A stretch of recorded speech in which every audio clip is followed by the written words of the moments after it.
Olá você, seja bem-vindo ao canal. Meu nome é Daniela Clarete, sou terapeuta ocupacional. Estamos na semana de conscientização do autismo. No dia 13 de março de 2020, deu uma palestra na minha cidade sobre a conscientização do autismo.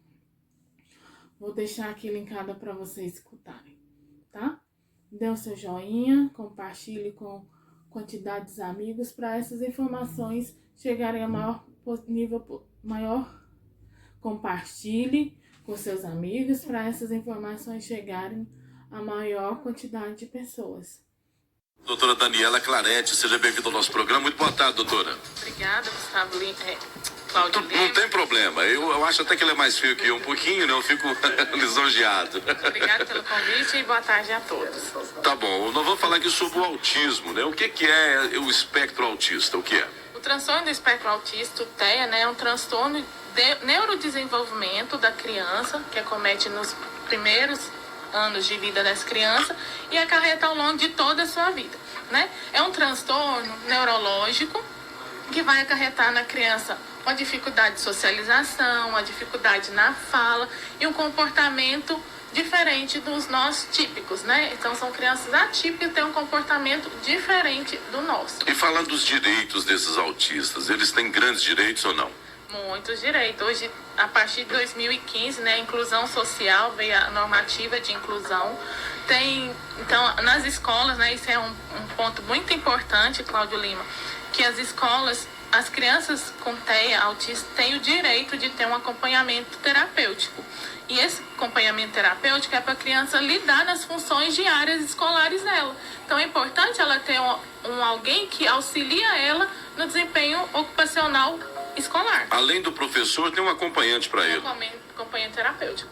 Isso é muito difícil hoje, a inclusão 100% plena dessas crianças no ambiente escolar, né? Porque algumas escolas, até eu vou nas escolas, às vezes impede a gente entrar para dar um suporte técnico para a escola. Então, assim, é muito difícil a gente ter esse acompanhamento na totalidade da criança. Ainda existe, no caso, uma barreira para isso. Uma barreira física, né, para a criança no ambiente escolar e uma barreira social também. Quantos autistas a senhora acha, doutora, que nós temos hoje na cidade de Catalão? Em torno, hoje a população, creio que é 120 crianças autistas que tem no Catalão. É muito alto. Eu fui o criador da lei, né, que garante na cidade de Catalão o autista não pegar fila nem em ambientes privados ou estatais, né, no caso. Então, filas de bancos, supermercados, farmácias, passa direto com a carteirinha, vai direto ao caixa. Porque geralmente o autista estranha o ambiente onde está, né? Às vezes acontece. Cláudio Lima, você foi um dos primeiros, né, nacionalmente a implantar essa regra municipal e depois veio a nacional. Então, a nacional hoje em qualquer ambiente, a mãe ou a criança que está com a criança autista tem o direito de atendimento preferencial. Às vezes, o que acontece muito aqui em Catalão e em outros lugares, a mãe está sozinha e o filho está com alguém no carro esperando para atender.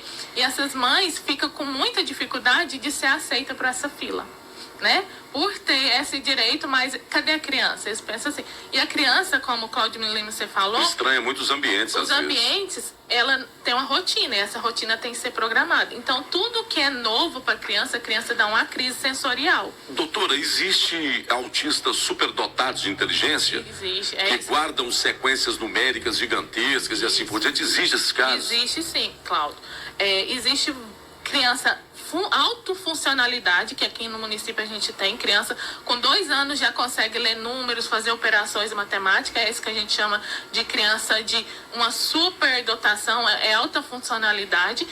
E isso são crianças que, igual o Einstein era um autista, né? Então, ele era bem funcional, acima da média, né? Então, aqui no município, a gente tem crianças com alta funcionalidade. Que são bons em desenhos, né? Que já olham para alguma coisa, já sabem calcular a área só pelo olho. Existe um monte de coisa que o autista faz, né? Então, existe uma comunidade americana que as crianças autistas são PhD em advocacia, PhD em trânsito, engenharia de trânsito, porque a visão dela e o armazenamento cognitivo dela é tão alto que ela consegue melhor do que as outras pessoas típicas. Nós temos aí, passou na Globo, e eu acredito que até hoje existe até no Globoplay, The Good Doctor, The Good né? Doctor. O bom doutor, né? Só que ele é tem autista, outra né? que é Savan, né? Que ele tem aquela memória bem aguça, né? A maioria das crianças autistas, ela tem essas entradas sensoriais de visão, igual assim de Savan, só que ele mapeia muito bem aquelas coisas. Então Ele não é uma se esquece, comorbidade, é uma comorbidade que vem junto com o autismo.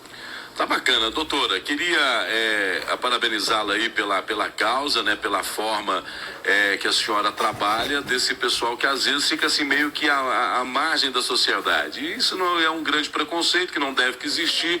Eu mesmo tenho aqui um monte de mães que cuidam desses autistas. Eu procuro participar desses eventos quando eu sou convidado e me senti muito útil como vereador de ter lançado essa lei de proteção a eles. Então é muito bacana. Queria agradecer a entrevista que te deixo com as finalizações. Eu agradeço, Gustavo. Cláudio. Tudo bem, se eu for o Gustavo Lima não tem problema, eu só tenho um problema, eu sou bem mais rico que ele. Graças a Deus. E eu sei que você ajuda muito a população, não só o autista, a causa autista, como outras coisas. O que eu queria deixar importância aqui, né, porque às vezes chega no nosso consultório as crianças que vêm com atraso, mas o médico não indica para estimulação. Então é importante que os pais vejam que a criança não atingiu aquela fase de desenvolvimento, procurar uma ajuda, né? Procurar, a criança com 3 anos não está falando, então procura um fono, procura um terapeuta ocupacional para ver como está o brincar funcional dessa criança, né? Estimular.